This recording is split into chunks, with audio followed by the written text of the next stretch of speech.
So, to kick off this morning, one of the things I really enjoy doing every year, as a university organization with some history and a lot of moving parts, what we try to do is recognize individuals who have contributed to the mission of CERIAS, to the mission of cybersecurity and privacy here at Purdue, and who have done things that we would consider to be really outstanding.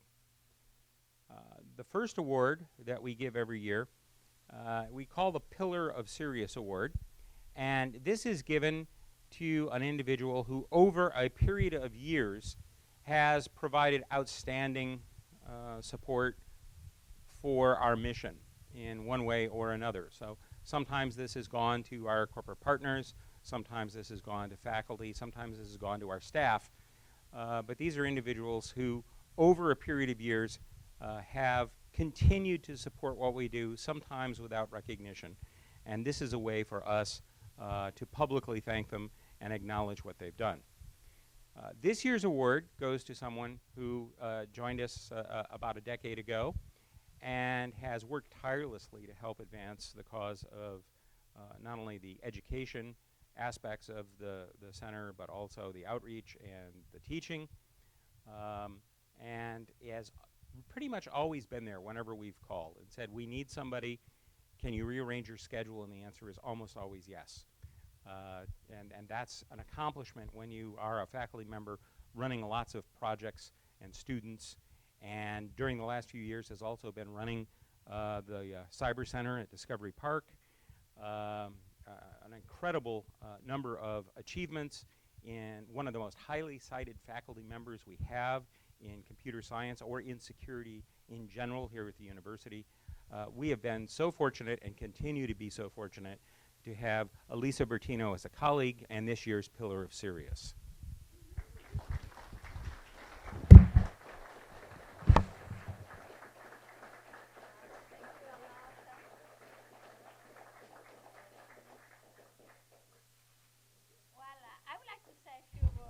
As the staff said, I was in Italy, and one reason I moved here was because of CERIAS. CERIAS was very worldwide well known, and I really was very excited about this opportunity. I'm still very excited today, even more. CERIAS is a great place to be, and we have a lot of sponsors with whom we do a lot of exciting work, a lot of students, great leadership. So I don't know what I did to deserve this award, but I'm very happy about it. Thank you a lot. So those are all yours. Thank you.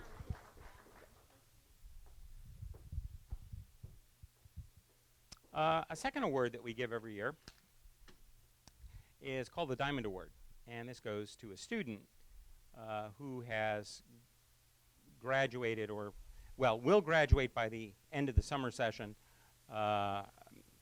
or who's already graduated, basically.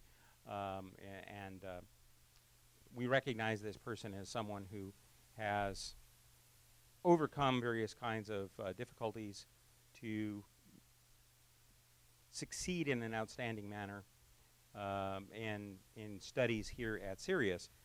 And we issued a call for nominations and got an exceedingly long nomination of this individual. Is Cesar Guarinello here? Come on forward. So I'm not going to try and read this all up and then keep you in anticipation because it'll be obvious. But let me note here that Cesar, before he got here, earned 2 master's degrees in both robotics and astronautics at the University of Rome. And then came here to pursue further studies, working in astro-aero in the area of systems and control. And has done all of his coursework with a GPA of 4.0, which is a great accomplishment for a graduate student coming in, although he had great preparation. He's been a key member of the research group over in the System of Systems. And part of the challenges for the work he's done in developing his software and his algorithms has been the fact that he's not a US citizen, and so in astro-aero and some of security, we have a set of restrictions that make it difficult to gain access to some of the data and software that would make that possible. Nonetheless, his work has found its way into those environments. It has inspired work. He's gotten commendations from, there's this huge list of organizations and people who've recognized what he's done. In addition to working on his PhD and finishing that up, he's also earned a third master's in planetary geology with an interest, I guess, in space flight and robotics, and who knows where that's going to take you. But it's part of this overall pattern of achievement. He's had a number of peer-reviewed papers where he's been first author, 7 of those at least. For those of you who saw posters here last year, he was one of the poster winners. He's got some journal articles that have just appeared, and in general is just an astonishing scholar, one of the kinds of people that we are so proud to have here and have as an alumnus. During some of the breaks, take some time, say hello to Cesar, and congratulate him on his achievement, which is this year's CERIAS Diamond Award.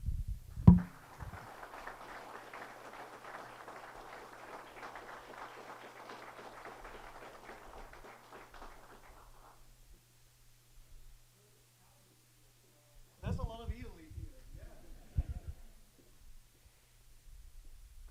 Yeah, and that was not by planning, but I guess that goes to show, first of all, we have this very global reach to be able to bring in students and faculty and visitors from all around the world. We go after the best expertise wherever it resides. And what we can't bring in, we produce. So the third set of awards that we give each year are based on the poster session. So any of you were here last night, had a chance to go through, and we had, I think it was 56 posters, 57 posters of current research projects. And those aren't all of our research projects. We probably have at least half again as many that are active. Those are the ones where the students were able to take time out and produce posters to describe what they're doing, that we're in a position where we could share with all of you some of what's going on. We had a set of secret judges. Is it still so secret? Can I ask them to stand up and identify themselves? Because it was a lot of work. We'd like to acknowledge our judges. So judges, if you're in the room, stand up. And thank you. We had 4 judges. There are 2 of them. And what they did is they went around, they identified those posters that looked to be particularly well-suited for recognition, evaluated them, listened to the students, asked questions, ranked them, and then we came up with a set of awards based on the posters and the students' presentation of those posters.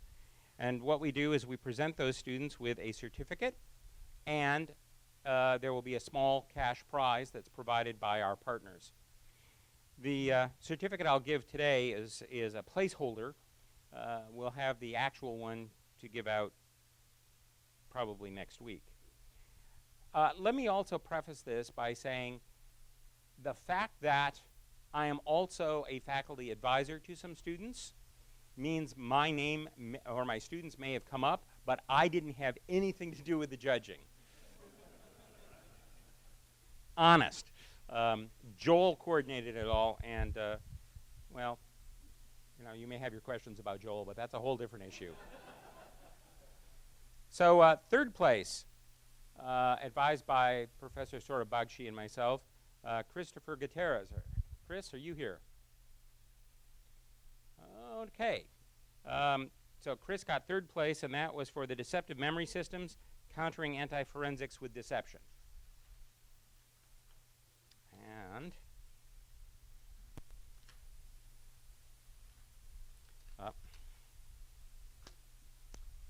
it's in here somewhere.